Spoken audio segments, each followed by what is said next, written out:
Up next on Lion TV, we have Connor Love with our sports updates, Jackson Haar with our weather updates, Jordan Jones with Hispanic Heritage Month, and me, Jacob Shoei, here with a story over a small business that makes a big impact for our town. All that and more, Lion TV starts now.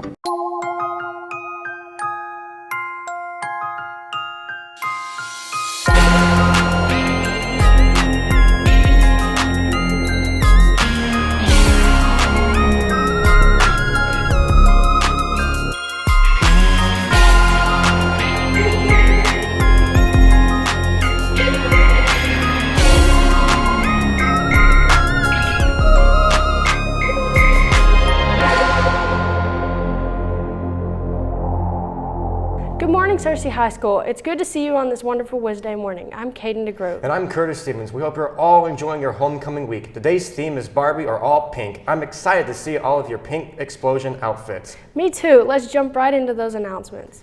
The Sound of Searcy went to the Sonic Mid-South Marching Classic on Jonesboro High School and brought home some hardware, placing in second overall and being classified as a first division band. Be sure to congratulate the musicians. The Chick and Sophie Major Scholarship Fund is sponsoring a memorial duck calling contest for high school seniors. Must be a 2024 senior on Friday, November 24th, 2023 at 11 a.m. in Stuttgart. You may enter the morning of the contest at the Stuttgart Chamber of Commerce on Main Street, or you can enter in advance by contacting the Chamber of Commerce at 870-673-1602. There is no entry fee, but you must bring your transcript from the guidance counselor's office. The Searcy High School Student Council is sponsoring a fundraiser to raise money to support the Searcy High School food pantry and other expenses. During lunch today through tomorrow, there will be jars for money outside the cafeteria to be donated for each class's total points. In order to add to your class's points, you will donate coins. You can also donate in dollars to other classes' jars to subtract from their total. The goal is to be the class with the highest score once coins and dollars have been counted. The winning class will be awarded the Spirit Sick during the homecoming game Friday night. Searcy High School's College Fair is Tuesday, October 17th from 8:40 to 10:15 a.m. It will be held in the high school cafeteria. All juniors and seniors will be attending. Juniors will attend first from 8:40 to 9:30, and seniors will attend from 9:40 to 10:15. Hey Kanan, is that your breakfast I'm smelling in the studio? Probably. I didn't have time to go to my favorite bakery, so I just had to grab a Pop-Tart. Don't tell Mr. Bowman I brought food into the studio. Well, Jacob went to everyone's favorite breakfast spot to give us an inside view of what happens to ensure our pastries are ready for us in the mornings. There are many small businesses here at Searcy, but none of them are more beloved than Wild Sweet Williams. Wild Sweet Williams was born in 2016. One summer I wanted to have a summer project for my daughters, and so they created a little bakery at the farmer's market called Three Birds Bakery. We had many requests for a brick and mortar space, but I never wanted to own a business. It was not what I was into. But through a great, wonderful, long story about my dad, and Wild Sweet Williams was born. To get ready for opening at 7 o'clock, there's a lot of preparation that the Wild Sweet Williams crew have to get done before a single pastry is served. The morning that we open, we come in anywhere from 2 to 3 to 4 to 5. We're constantly making dough and different kinds of dough for the different products. And then those have to proof the day before we roll out some of that dough and start shaping it.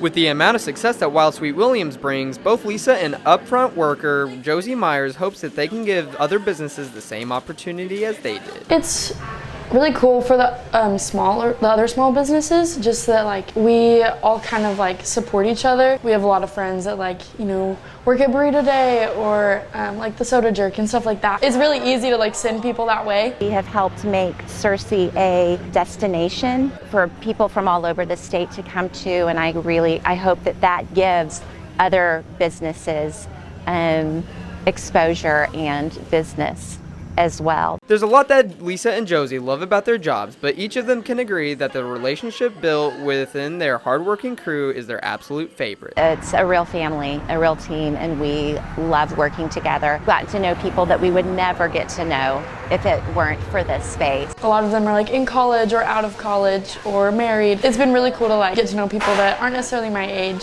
still be supported by them. Just like having a supportive group of people that isn't my school, my church, or anything like that. It's just like Wild Sweet Williams. With the amount of success and love that Wild Sweet Williams get, we're excited to see what the bakery and other small businesses have in store here at Searcy. I'm Jacob Shoei, now back to the news desk. Thanks, Jacob. I never realized how much Wild Sweet Williams meant to our town. Me either. I have to make sure to wake up on time to pay Wild Sweet Williams a visit sometime soon. Me too, but right now I need to see what's going on in some local news. Jay Martin, a former Arkansas legislator who unsuccessfully sought the Democratic gubernatorial nomination last year, announced Wednesday that he's running to replace outgoing Chief Justice Dan Kemp in next year's nonpartisan election. Martin is the fourth candidate to launch a bid for the post, joining Justices Karen Baker, Barbara Webb, and Rhonda Wood. Martin served in the State House from 2003 to 2007, and he lost his bid for the Democratic nomination to Chris Jones, who was then defeated by Sanders in the general election. In world news, Robert F. Kennedy Jr. is announced on Monday that he will drop his Democratic bid for president and run as an independent candidate, adding a new wrinkle to a 2024 race currently heading towards a rematch between current President Joe Biden and former President Donald Trump. Kennedy's campaign has teased the announcement in the days leading up to the Monday afternoon speech in Philadelphia. In a recent video, Kennedy said that there is a corruption, quote, in the leadership of both political parties, and said he wants to rewrite the assumptions and change the habits of American politics. Israel formally declared war on Sunday and gave the green light for, quote, significant military steps to retaliate against Hamas for Saturday's surprise attack. More than 1,100 people have been killed and thousands wounded on both sides. The defense minister's announcement on Monday came as Israel's military scoured the country's south for Hamas fighters and guarded breaches in its border fence with tanks while surrounding Gaza from the air. A spokesperson said the Israeli military regained control of border communities taken by Hamas fighters during the attack, but Palestinian militias continue firing barrages of rockets, setting off air raid silences in Jerusalem and Tel Aviv. Okay, Kaden, be honest with me. Is this suit jacket too much? I think it's pretty good, but definitely not an everyday wear. Why'd you ask? Well, I'm still trying to figure out what to wear to homecoming. The weather's always changing, and I don't know if I'm going to need a jacket or not. Well, Jackson Haar is here to give us a better idea on what to wear this weekend. Hi, I'm Jackson Haar. Let's get right into these weather updates. Today we have a partly cloudy sky with a high of 85. The rain is at a 5% chance. The winds are coming in from the south at 12 miles an hour. The humidity is 57%, and the sun rose at 7:09 a.m. On to tonight. Tonight there will be a low of 55 degrees with a clear sky. The rain will be at 7%. Winds coming in from the south at 9 miles an hour. The humidity will be at 75%, and the sun will set at 6:37 p.m. On to the almanac. The average temperatures were the high of 93 degrees, the low of 43 degrees. The monthly average of precipitation was 4.13 inches. The month to date was 1.23 inches. On to the 5cast. Thursday, it'll be partly cloudy with a high of 81 and a low of 61 with a 5% chance of rain. Friday, partly cloudy with a high of 84 and a low of 52 with a 12% chance of rain.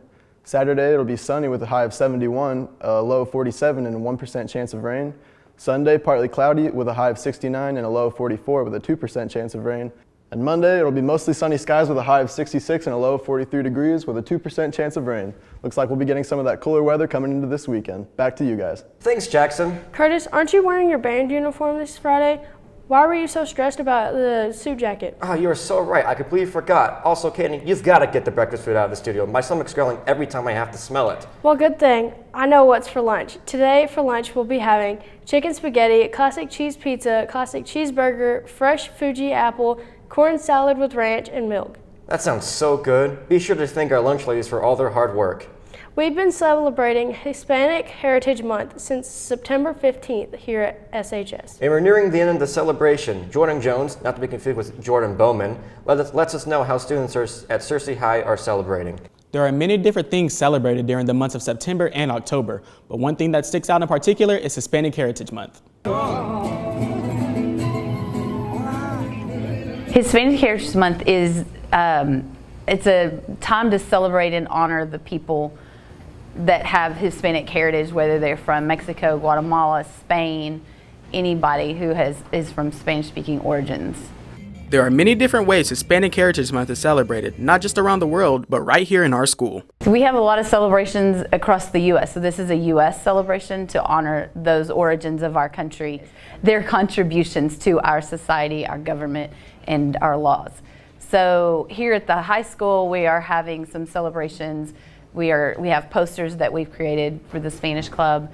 We have the candy jar guessing game and things like that, just trying to draw attention to the population that we have on our campus. There are many different ways that Spanish Honorary Vice President Vivi Tomlinson and many others around the school spread the message about the celebration. We just made an Instagram account, and I think also we're on Facebook, so we're going to post things like that, obviously do interviews with y'all, and then I think just post on Facebook, Instagram, and then like announcements. The biggest factor for the month is to give many, not just those in Searcy, but around the whole world, the recognition they deserve. It's really important to recognize this, that everybody thinks is a small group of people, but it's really much larger than we think it is. And this helps them get the recognition that they deserve. Like we said, the contributions that they've made to our society, to our community in Searcy, to our school here at Searcy High School. We have hundreds, believe it or not, of Spanish speakers across the community and in our school. And it really does just bring light and attention and honor them and their contributions to us. I think it's really important for our school specifically to get to know different cultures, and we have a lot of Hispanic students in our school, and so I think it's really cool and important that we get to learn about different people's lives. With both the celebration ending this weekend and the amount of work that goes into Hispanic Heritage Month, we're excited to see the festivities continue for a little bit longer. I'm Jordan Jones, now back to the news desk. Thanks, Jordan. I heard that our tennis team last week won their conference tournament here at the high school. Me too. I'm so proud of our tennis team and their accomplishments so far. I hope they did well at the state tournament yesterday. Well, lucky for us, we have Connor Love with the updates on the state tournament and other things going on in the sports world.